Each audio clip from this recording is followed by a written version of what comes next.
What's up, y'all? It's Nifty Q. That's Gifted. Rehash Wednesday, September 27th. Excited on another hump day in Web3 and I guess the meat space too. Glad to be here with you guys. Glad to be here with you, Gif. Excited to be getting after it. What's going on?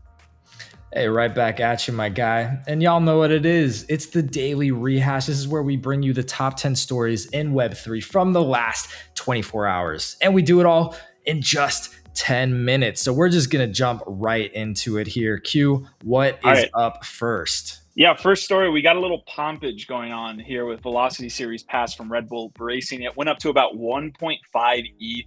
We already knew that Snowfro was going to be part of this collection here because he was going to be one of the 4 artists that they essentially worked with to have this as a mint pass. So, you know, minters or collectors got the access to these upcoming mints. It looks like Eric might have teased something in Marfa because these passes flew over the past 48 hours. And we do see Velocity Series Pass delivering on this. So yeah, 1.5 ETH. Love to see a good pump.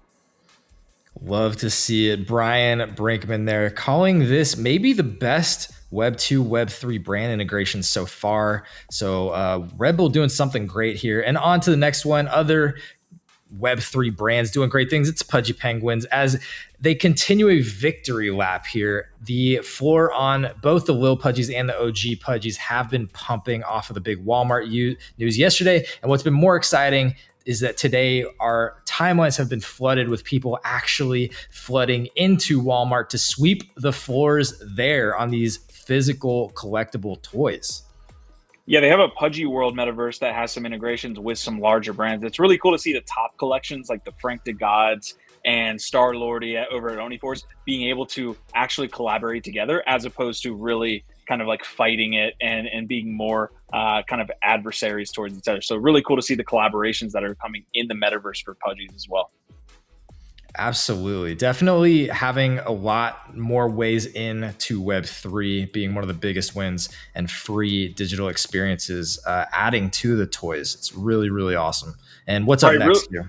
Real quick story. The base chain made about $3 million in profits in a single month. So annualized, it's going to be about 36 million. This is just in fees. So definitely another W. I mean, on-chain summer, we didn't know what would actually occur. We saw how Coinbase NFT was rolled out. On-chain summer has been an absolute W for Coinbase, and you see that in the annualized profits here, now totaling about 36 mil.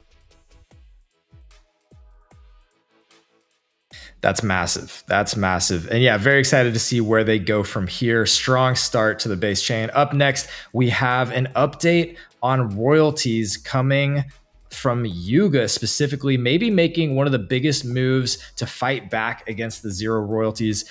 Their newest collections with Legends of the Mara are not going to be available on the 2 biggest marketplaces. Both Opensea and Blur cannot touch the new Yuga collections. They are moving all of their assets to other marketplaces that do actually protect royalties like X2, Y2, and SudoSwap. So what kind of impact does something like this have, do you think, Q? I mean, this could be either a really big piece of news or it'll be forgotten in a month. If other collections decide, hey, we want to go this route too, this could be the biggest attack on 0% royalties that we've seen in a while. All right, speaking of attacks, I have Gary Gensler and the SEC being taken to task this morning by the U.S. House Committee of Financial Services. I mean, the quotes were all over the place. Like there was so much gold being thrown out by McHenry. I'll just choose one, and it's the one we chose for the rehash. Your efforts to choke off the digital asset ecosystem, which has created real harm for consumers in our markets, is clear to all. And there's definitely gold to be found across the entire piece. We'll actually have the YouTube video of the live hearing in the description. Yes, all this is in the description, of course, and you can catch it on our X, but you'll love to see it, Q. It's nothing is better than seeing Gary Gensler just getting taken to task by a bunch of people in the Congress.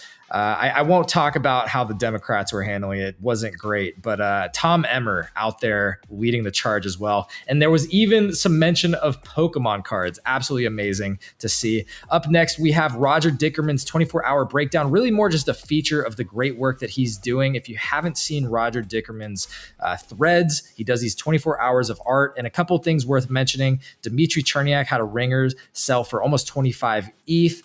There was some Matt Cain, some Gazers, Patrick Amadon, a Beeple sale. You can see some of the art here. This is the Beeple on the left. This ringer, the one that looks like a house, that's the one that sold for almost 25 ETH. But yeah, just a great rundown of 24 hours of art over here from Roger. All right, speaking of really great threads, Hunter Solaire actually had a great one on upcoming mints. So if you've missed anything here over the last few weeks, it's our job to keep you obviously up to date as well. But when we find like really solid threads, I think it's relatively good to share those.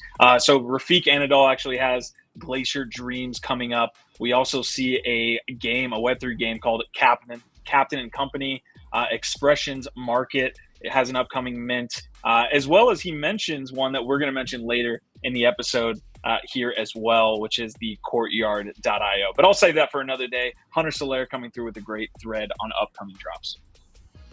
Yeah, some amazing threads, definitely worth featuring and mentioning here. Check those out again in the description or on our X. And moving on to the next story, Improbable. This may be a story that, it's more of a follow-up. We haven't talked about it. You might not have heard much about Improbable. They were one of these big metaverse moves, during the 2021, 2022 bull market. They got a valuation of almost $3.5 billion at the height of the metaverse narrative and craze. And then subsequently, had a bunch of layoffs. They were losing hundreds of millions of dollars. So this is more of like an update, maybe a little bit of a comeback story, some positive momentum. They managed to cut their losses by almost $150 million.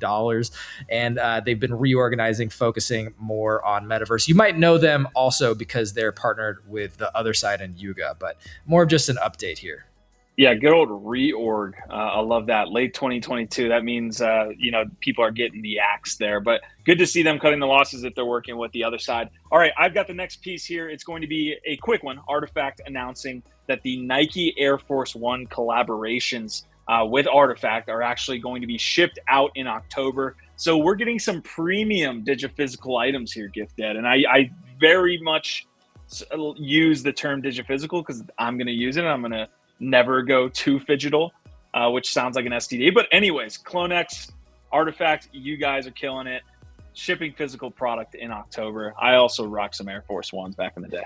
Yeah, using the word premium in the same sentence as digiphysical is a paradox. Those two things do not belong together. Phygital items could be premium, though, I will admit.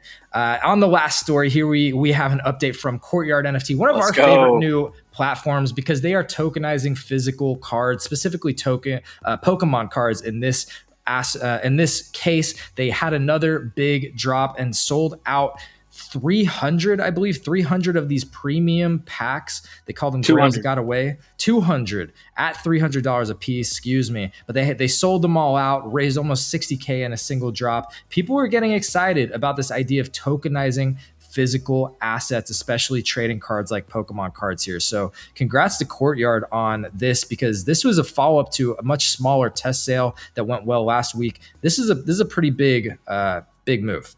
Yeah, the secondary market as well was doing well. It was positive, right? So these packs went for about $300 if you were able to mint one, and they were selling for about $450 the last time I checked. I'm sure it was super volatile the right after the sale. But yeah, man, Courtyard killing it, showing a really cool use case for NFTs and one of the most beloved IPs of all time. And one of the cool things I actually learned talking to them is that you can take your cards if you own them and actually get them tokenized and into a Brinks vault through Courtyard as well and get a small percentage of any transaction fees. So we're just learning about this new platform, not sponsored, but shout out to Courtyard. They're making moves and we love to see it. Not yet. We'll see. That's the rehash. Any last thoughts, Q? No, man, it's tough to do these from, not in the comfort of my home and with all my setup and everything. But I'm glad I get to talk with you guys every single day. And I'm glad I got a partner like you, bud. And we will be talking with Courtyard. I'm excited because I'm a Pokemon collector and have been a card collector. So definitely excited, man. And I appreciate y'all tuning in on a hump day as well. Yes, sir. We'll be back tomorrow. Our vibe, our tribe.